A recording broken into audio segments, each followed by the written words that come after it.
ಎಲ್ಲರಿಗೂ ನಮಸ್ಕಾರ.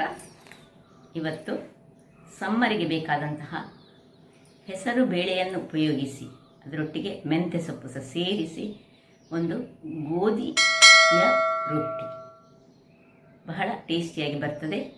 ಒಮ್ಮೆ ಟ್ರೈ ಮಾಡಿ ನೋಡಿದರೆ ನೀವು ಮತ್ತೆ ಮತ್ತೆ ಮಾಡ್ತೀರಿ. ಹಾಗಾದರೆ ಯಾರೆಲ್ಲ ನನ್ನ ಚಾನಲನ್ನು ನೋಡ್ತಿದ್ದೀರಿ, ಯಾರೆಲ್ಲ ಇನ್ನೂ ಸಬ್ಸ್ಕ್ರೈಬ್ ಆಗಿಲ್ಲ, ದಯವಿಟ್ಟು ಸಬ್ಸ್ಕ್ರೈಬ್ ಮಾಡಿ ಸಪೋರ್ಟ್ ಮಾಡಿ ಅಂತ ಹೇಳುತ್ತಾ ಬನ್ನಿ ಯಾವ ರೀತಿಯಲ್ಲಿ ಈ ಒಂದು ಹೆಸರು ಬೇಳೆಯ ರೊಟ್ಟಿಯನ್ನು ಮಾಡುವುದನ್ನು ನೋಡೋಣ. ನಮಸ್ತೆ ಮಿತ್ರರೇ, ಇವತ್ತು ನೋಡಿ ಇಲ್ಲಿ ಮೆಂತ್ಯ ಸೊಪ್ಪು ಸ್ವಲ್ಪ ಉಂಟು, ಮತ್ತು 1 ಗಂಟೆಗಳ ಕಾಲ ನೆನೆಸಿಟ್ಟಂತಹ ಹೆಸರು ಬೇಳೆ. ಹೆಚ್ಚು ನೆನೆಸಬಾರ್ದು, 1 ಗಂಟೆ ಸಾಕು ನೆನೆಸಿಟ್ಟರೆ. ಮತ್ತು 3 ಚಮಚದಷ್ಟು ಕಡಲೆ ಹುಡಿ, ಮತ್ತು ಎಷ್ಟು ನಾವು ಅಂಟು ಮಾಡುವಾಗ ಎಷ್ಟು ಬೇಕು ಅಷ್ಟು ನಾವು ಈ ಗೋಧಿ ಹುಡಿ. ಈಗ ನಾನು 1 ಬೌಲ್ನಷ್ಟು ಗೋಧಿ ಹುಡಿಯನ್ನು ತೆಗೆದುಕೊಂಡಿದ್ದೇನೆ. ಸ್ವಲ್ಪ ಹೆಚ್ಚು ಕಮ್ಮಿ ಆದರೆ ಹೆಚ್ಚು ಸಹ ತಗೊಳ್ಬೋದು. 1 ಚಮಚದಷ್ಟು ಜೀರಿಗೆ, 1 ಚಮಚದಷ್ಟು ಈ ಮೆಣಸಿನ ಪುಡಿ. ಮೊದಲಿಗೆ ನಾವೇನು ಮಾಡೋ ಹೇಳಿದರೆ ಇದನ್ನು ಸ್ವಲ್ಪ ಮೆಂತ್ಯ ಸೊಪ್ಪಿಗೆ ಮೆಂತ್ಯ ಸೊಪ್ಪು ಹಾಕಿ, ಮೆಂತ್ಯ ಸೊಪ್ಪು ಇರದಿದ್ದರೆ ನಾವು ಈ ಕೊತ್ತಂಬರಿ ಸೊಪ್ಪು ಹಾಕಿದರೆ ಸಹ ನಡೀತದೆ. ಇವತ್ತು ನಾವು ಈ ಹೆಸರು ಬೇಳು, ಪ್ರೋಟೀನ್ ಯುಕ್ತವಾದ ಹೆಸರು ಬೇಳಿನ ಒಂದು ರೊಟ್ಟಿಯನ್ನು ತಯಾರಿಸಿದ್ದೇವೆ.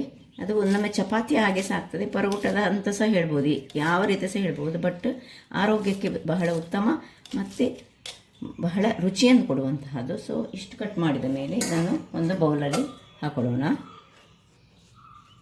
ಬೌಲಲ್ಲಿ ಹಾಕ್ಕೊಂಡು ಇದಕ್ಕೆ ಈ ಹೆಸರು ಬೇಳೆ ಏನು ನೆನೆಸಿಟ್ಟಿದ್ದೇವೆ ಅದನ್ನು ನೀರು ಹಾಕಲಿಕ್ಕೆ ಬೇಡ, ಹೆಸರು ಬೇಳೆಯನ್ನು ಹಾಕ್ಕೊಳ್ತಿದ್ದೇನೆ. ಇನ್ನು ರುಚಿಗೆ ತಕ್ಕಷ್ಟು ಉಪ್ಪನ್ನು ಹಾಕೊಳ್ಳೋಣ.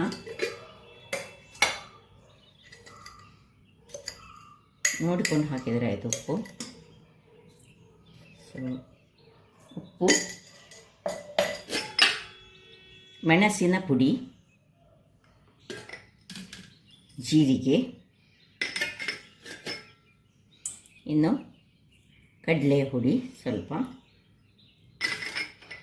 ಇಷ್ಟನ್ನು ಹಾಕ್ಕೊಂಡು ಒಂದು ಒಳ್ಳೆ ಮಿಕ್ಸ್ ಕೊಡ್ತೇನೆ ತುರಿಗೆ. ಇನ್ನು ಗೋಧಿ ಹುಡಿಯನ್ನು ಹಾಕೊಳ್ಳೋಣ. ಸ್ವಲ್ಪ ಇದಕ್ಕೆ ಎಣ್ಣೆಯನ್ನು ಹಾಕೊಳ್ಳಿಕ್ಕೆ ಉಂಟು.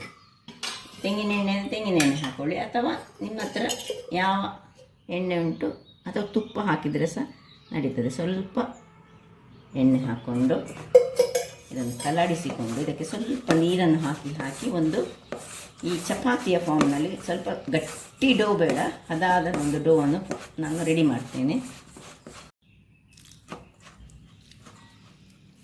ನೋಡಿಕೊಂಡು ನೀರು ಹಾಕ್ಕೊಂಡ್ರೆ ಆಯಿತು. ಸೊ ನೋಡಿ ಈ ರೀತಿಯಾಗಿ ಇದು ಚಪಾತಿಯ ರೀತಿಯಲ್ಲಿ ಮಾಡು. ಸ್ವಲ್ಪ ಮಾತ್ರ ಸ್ಮೂತಾದ ಡೋ ಬೇಕು ನಮಗೆ. ವೀಕ್ಷಕರೇ ನೋಡಿ, ಹೀಗೆ ಸ್ಮೂತಾದ ಒಂದು ಡೋ ರೆಡಿ ಆಯಿತು. ಇದರಿಗೆ 2 ರೊಟ್ಟಿ ಆಗೋಷ್ಟು ನಾನು ಮಾಡಿಕೊಂಡದ್ದು. ನೀವು ಮಾಡುವಾಗ ಹೆಚ್ಚು ಮಾಡಿಕೊಂಡು ಒಂದು 10 ನಿಮಿಷ ಹೀಗೆ ನೆನೆಯಲ್ಲಿ ಬಿಡೋಣ. ವೀಕ್ಷಕರೇ, 10 ನಿಮಿಷಗಳ ನಂತರ ಇದೇನೇ ಒಳ್ಳೆ ರೌಂಡ್ ಶೇಪಲ್ಲಿ ಬರೋದಿಲ್ಲ, ಅದಾದ ಒಂದು ಇದನ್ನು ತೆಗೆದುಕೊಂಡು ಸ್ವಲ್ಪ ಈ ಗೋಧಿ ಹುಡಿಯನ್ನೇ ಡಸ್ಟ್ ಮಾಡಿಕೊಂಡು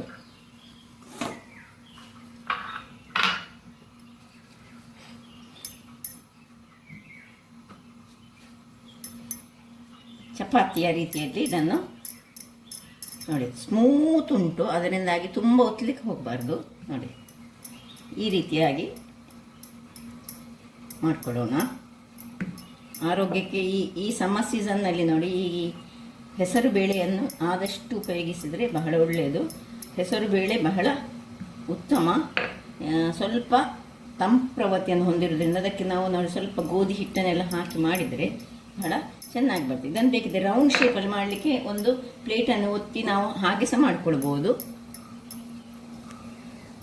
ನೋಡಿ ವೀಕ್ಷಕರೇ, ಹೀಗೆ ಡೈರೆಕ್ಟ್ ಹೀಗೆ ತೆಗೆದು ಸಹ ಹೀಗೆ ಕಾಯಿಸ್ಕೊಳ್ಬೋದು. ಅಥವಾ ನಿಮಗೆ ರೌಂಡ್ ಶೇಪ್ ಬೇಕಂತ ಇದ್ದರೆ ಒಂದು ಪ್ಲೇಟನ್ನು ಇಟ್ಟುಕೊಂಡು ಹೀಗೆ ಒತ್ತಿ ಕಟ್ ಮಾಡಿಕೊಂಡು ಮಾಡಿದರೆ ಸಹ ನಡೀತದೆ. ನೋಡಿ ಸೈಡ್ಸನ್ನು ತೆಗೆದರೆ ಆಯಿತು. ಸ್ವಲ್ಪ ರೌಂಡ್ ಶೇಪಲ್ಲಿ ಬರ್ತದೆ. ಇಲ್ಲಿ ನೋಡಿ ಕಾವಲಿಯನ್ನು ಸಹ ನಾನು ಬಿಸಿ ಆಗಲಿಕ್ಕೆ ಇಟ್ಟುಕೊಂಡಿದ್ದೇನೆ. ಸೊ ನೋಡಿ ಶೇಪ್ ಸ್ವಲ್ಪ ರೌಂಡ್ ಬಂತು. ಸ್ವಲ್ಪ ಸುರಿಗೆ ತುಪ್ಪವನ್ನು ಹಾಕೊಳ್ಳೋಣ. ಕಾವಲಿ ಬಿಸಿಯಾದ ಕೂಡಲೇ ತುಪ್ಪವನ್ನು ಹಾಕ್ಕೊಂಡು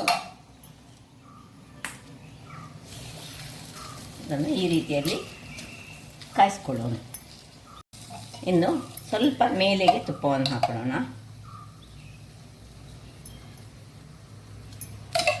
ಹಾಕ್ಕೊಂಡು ಹೀಗೆ ಒತ್ತಿ ಒತ್ತಿ ಒತ್ತಿ ಕಾಯಿಸಿದರೆ ಆಯಿತು ನೋಡಿ. ತುಪ್ಪದೊಟ್ಟಿಗೆ ಇದು ಬಹಳ ಚೆನ್ನಾಗಿ ಬರ್ತದೆ, ರುಚಿ ಸಹ ಅಷ್ಟೇ ಚೆನ್ನಾಗಿರ್ತದೆ. ಈ ಮೆಂತ್ಯ ಸೊಪ್ಪುಂಟು, ಹೆಸರು ಬೇಳೆ ಉಂಟು, ಎಲ್ಲ ಆರೋಗ್ಯಕ್ಕೆ ಬೇಕಾದಂತಹ ವಸ್ತುಗಳು ಇದರಲ್ಲಿ ಇರುತ್ತೆ. ಇದು ಒತ್ತಿ ಒತ್ತಿ ಇದು ಒಂದು ತಿನ್ನುವವರು 4 ತಿಂತಾರೆ ಅಂತ, ಅಷ್ಟು ಟೇಸ್ಟಿಯಾಗಿ ಬರ್ತದೆ ಅಂತ. ವೀಕ್ಷಕರೇ ನೋಡಿ, ಹೀಗೆ ಒತ್ತಿ ಒತ್ತಿ ಕಾಯಿಸಿದರೆ ಆಯಿತು.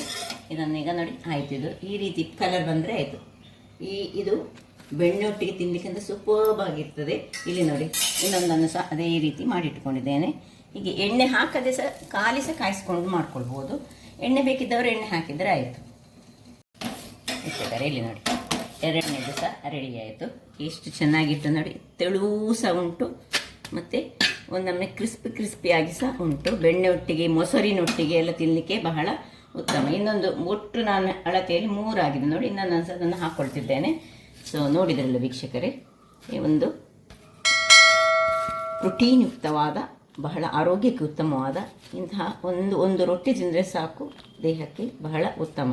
ಹಾಗಾದರೆ ನನ್ನ ಈ ಕುಕಿಂಗ್ ಚಾನಲ್ ನಿಮಗೆ ಇಷ್ಟ ಆದರೆ ಬೋಳೂರು ಸುವರ್ಣ ಚಾನಲನ್ನು ಲೈಕ್ ಮಾಡಿ, ಶೇರ್ ಮಾಡಿ ಹಾಗೂ ಸಬ್ಸ್ಕ್ರೈಬ್ ಮಾಡಿ ಹಾಗೂ ನನ್ನ ಇನ್ಸ್ಟಾಗ್ರಾಮ್ ಪೇಜನ್ನು ಫಾಲೋ ಮಾಡಿ. ಧನ್ಯವಾದಗಳು.